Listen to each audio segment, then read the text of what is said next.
When this baby was born, doctors noticed something coming out of his head. What they saw was very startling, and when they found out what it was, it left them shocked. Hello, if you enjoy this story, please subscribe and like the video for more amazing stories.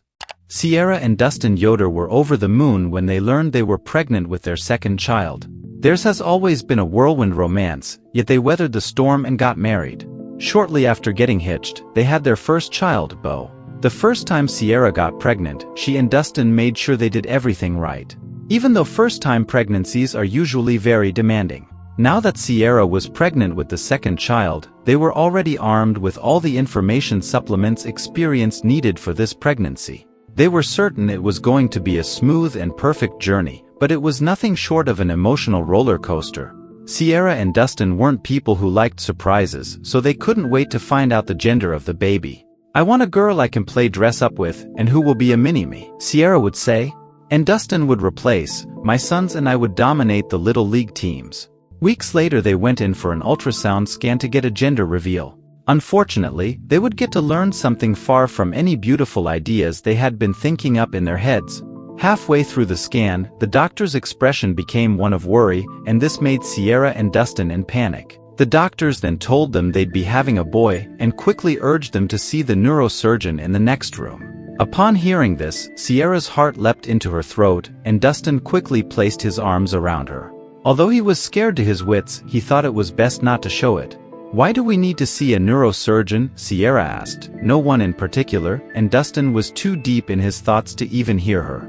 Upon getting to the office, they had barely had their seat when the doctor said something was wrong with the unborn baby.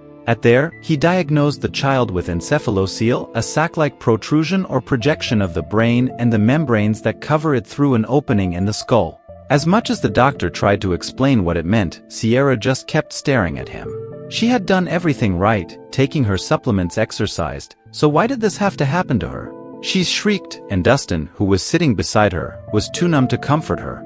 But even this diagnosis wasn't the most frightening part, and the doctor was just about to get to that. With the parents staring deep into his eyes, the doctor told them that the boy wouldn't live, and he suggested termination.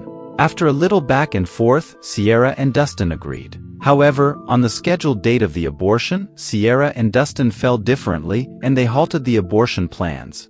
That morning we couldn't even look into each other's eyes, and that's when we knew we were going the wrong path. We decided to give our boy a chance. We wanted to meet him, love him, for as long as he lived. We didn't even care if it was a few seconds, Sierra explained, so they called in to cancel the abortion afterward.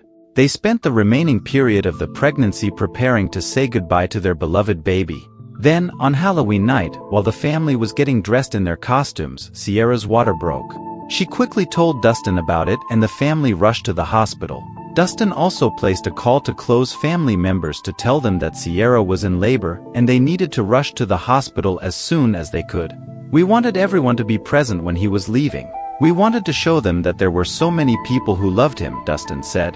That day the family took them a onesie, matching pants and a pair of socks. This was the outfit they planned to bury their son in. Neither of them had prepared for what was about to happen. A few minutes after Sierra was taken into the operating room, she delivered their son, Bentley Yoder. Tears filled the family's eyes as soon as they saw him. He was such a cute boy, and they couldn't imagine he wouldn't be with them anymore soon. So they held him in their hands and couldn't stop looking at him. Everyone was so sure the boy was living his last hour. The tension in the room was palpable. However, they were expecting the child to be quiet and dull. Bentley's behavior was shocking. He was very active and cried out loud like every other newborn. Beau was also allowed to hold her brother. The little girl, who didn't understand her brother could pass away any time, said, "Can we go home with my baby brother? Let's get him some McDonald's chicken. He is so hungry," and wouldn't stop crying. Beau's childlike words hurt everyone in the room. But the next few minutes everyone began to see through her optimism. What was happening wasn't exactly what they had all prepared for. Bentley kept on breathing and crying. Would he stop the next minute or the one after that? Each of them thought. These hours passed, family members took turns to say sweet parting words to the boy. But even after 36 hours, the only thing they could see happening was that Bentley seemed fine. Neither of them knew what to do as they were prepared for a funeral. Yet they couldn't help but feel a jolt of hope. When the little boy continued breathing after so many hours, the doctors arranged for him to be taken home of his family and he was placed in hospice care. On getting home, Dustin and Sierra held onto their little ray of hope, praying that this wouldn't be a cruel trick from the universe. Months later, Bentley continued to thrive. He was crying, playing, eating and performing all cognitive functions like any regular child. At this point, his parents were more than ready to do anything to give him a better life. So they looked for solutions to the protrusion outside of his head. After a thorough research, they ended up at Boston's Children's Hospital. Here they were told there could be a way to expand Bentley's skull and fit the brain into it. This was the best solution they had received ever since, and they were willing to try anything to save their little boy. Plans and research were carried out and soon a date was chosen for the surgery. But would things go as the doctors had planned? We were so anxious right from the research up to the date of the surgery. Different thoughts went through our heads. But one thing we knew was that our boy was a fighter. He had conquered all odds and that gave us hope. Bentley was our strength, Dustin said. As the doctors operated on the boy, family members gathered around the waiting room. They all held hands and prayed the boy would make it. The surgery required fluid to be drained from Bentley's head so surgeons could move the brain back inside his head. Afterward, the leftover bones were then used to close the gap and reform the skull. Fortunately, everyone's effort didn't go to waste. 5 hours later, the chief surgeon came out and informed the family the surgery was a success. Bentley was elated, but they were also anxious because the doctors had warned them there could be complications, but there was nothing to worry about. Hours after the surgery, little Bentley woke up and he stared at every one of them.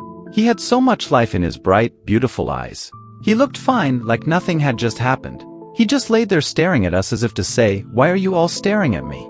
It was such a beautiful view, Sierra said laughing. After a few weeks, Bentley was discharged and he went home with his family. They returned to the hospital a few times for checkups and treatment. Several months have now passed, and Bentley, who is not so little anymore, is doing just fine. The boy continues to recover at an amazing rate. Although his parents know he might experience some health challenges as he grows, they are hopeful of his future and are taking things one step at a time. Their greatest motivator is that Bentley fought for his life right from the womb, and they are certain he will keep on fighting. He gave hope to his family, even when they were at their lowest. So everyone is giving him all the support and the love he needs, believing things will get better. As for Sierra, she keeps saying, "We are just so grateful we took a chance on him. He is just so sweet," and sometimes I even cry, thinking I could have missed out on all of this. Everyone who sees him loves him. When was the last time you were in a hopeless situation, and how did you handle it? Thank you for watching this video, and if you enjoyed this story, please don't forget to like and subscribe for more.